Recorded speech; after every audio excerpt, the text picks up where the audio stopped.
Halo Happy Investor, kembali lagi dengan NH Korindo Sekuritas. Hari ini Rabu 13 Juli 2022 seperti biasa akan memaparkan market update dan juga rekomendasi saham. Kita lihat dulu untuk bursa luar negeri.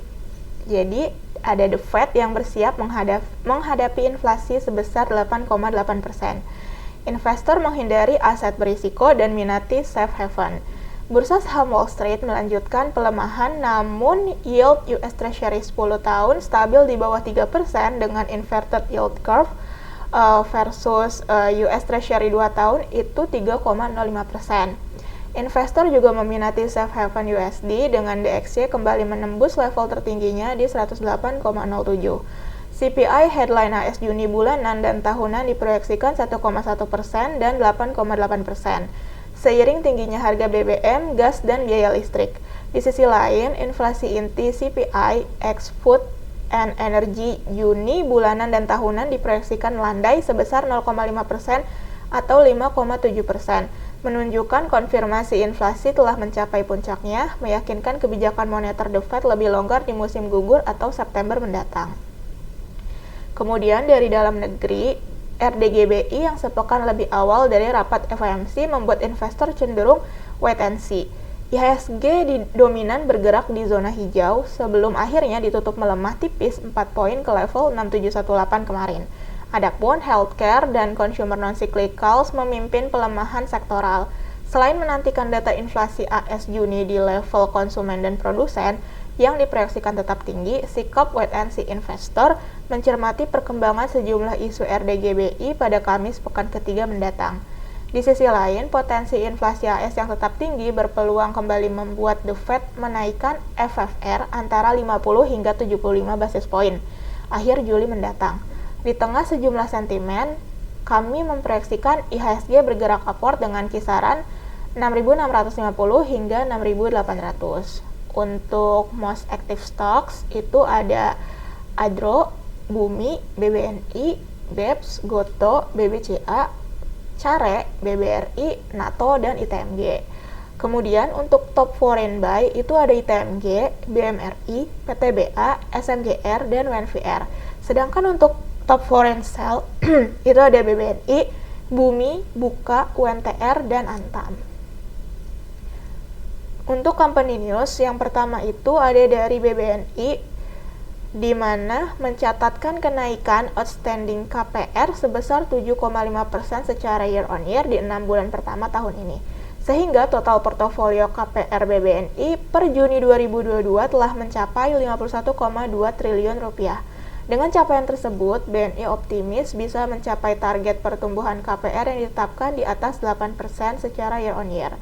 Kedua itu ada dari ACST yang meraih kontrak baru sebesar 529,65 miliar rupiah sepanjang semester 1 2022. Kontrak tersebut berasal dari fondasi sebesar 14,71%, struktur sebesar 1,26% dan infrastruktur sebesar 84,03%. Adapun perseroan akan berupaya untuk mendapatkan proyek-proyek baru secara selektif dan memastikan proyek tersebut sesuai dengan kemampuan dan kapasitas.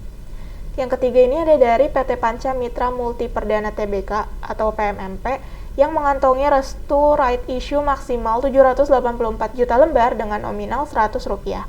Dana hasil ini akan digunakan untuk membiayai pembangunan pabrik ke-19 di Situbondo, Jawa Timur. Adapun pabrik baru tersebut nantinya akan tetap fokus untuk memproduksi produk value added shrimp yang sudah menjadi fokus perseroan sejak tahun 2020. Kemudian untuk global and domestic news, pertama kita lihat dari domestik dulu. Ini ada lelang sukuk negara, pemerintah mengantongi 6 triliun rupiah. Pemerintah mengantongi 6 triliun rupiah dari lelang SBN Syariah Negara atau sukuk negara pada Selasa kemarin. Pemerintah melaksanakan lelang SBSN untuk seri SPNS 112023 New Issuance, PBS 031 reopening, PBS 032 reopening, PBS 029 reopening, dan lain sebagainya. Adapun total penawaran sukuk negara yang masuk mencapai 12,7 triliun rupiah, di mana PBS 031 yang menjadi seri sukuk negara dengan penawaran terbanyak yakni mencapai 8 triliun rupiah. Kemudian dari luar negeri yaitu Amerika Serikat ada mengenai preview CPI AS melewati headline dan focus core. Data harga konsumen Amerika Serikat Juni yang akan dirilis Rabu pagi dinantikan oleh pelaku pasar sebagai katalis penggerak pasar terakhir sebelum musim pendapatan kuartal kedua berjalan sepenuhnya. CPI yang melacak harga yang dibelanjakan konsumen di perkotaan untuk sekeranjang barang telah meningkat di bulan Juni baik secara bulanan maupun tahunan, masing-masing sebesar 1,1% dan 8,8%. Namun CPI inti yang tidak termasuk harga makanan dan energi yang bergejolak terlihat mengulangi kenaikan 0,6% MOM bulan Mei dan menurun menjadi 5,7% year on year. Untuk corporate calendar, hari ini itu ada dari RUPS itu ada PANS, NFCX, MTPS, MCAS, KPIG, CNKO, BTEK, dan ANDI. Kemudian untuk cum dividen itu ada PWON. Untuk daily technicalnya, IHSG itu kemarin ditutup melemah tipis 0,06% ke level 6718,29. Adapun nilai transaksinya sebesar 9,33 triliun dan net foreign sale sebesar 144 miliar.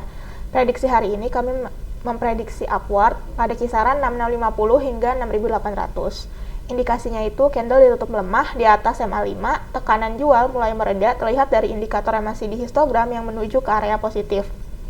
Volume meningkat dan stochastic golden cross. Untuk rekomendasi saham ini ada dari TPIA, PT Chandra Asri Petrochemical Tbk, di mana hari ini kami merekomendasikan buy, target price-nya itu 9.300, stop loss di 8.700. Indikasinya candle ditutup menguat di atas MA5, indikator MACD histogram menuju ke area positif, indikator MACD berpotensi golden cross. Kemudian ada dari Inco, PT Vale Indonesia Tbk, hari ini kami merekomendasikan buy, target price di level 5.500 dan stop loss di level 5.090. Adapun indikasinya candle ditutup melemah, tekanan jual mulai reda, ditunjukkan oleh indikator MACD histogram, indikator MACD berpotensi golden cross, dan indikator RSI oversold. Oke, sekian mengenai paparan hari ini. Terima kasih.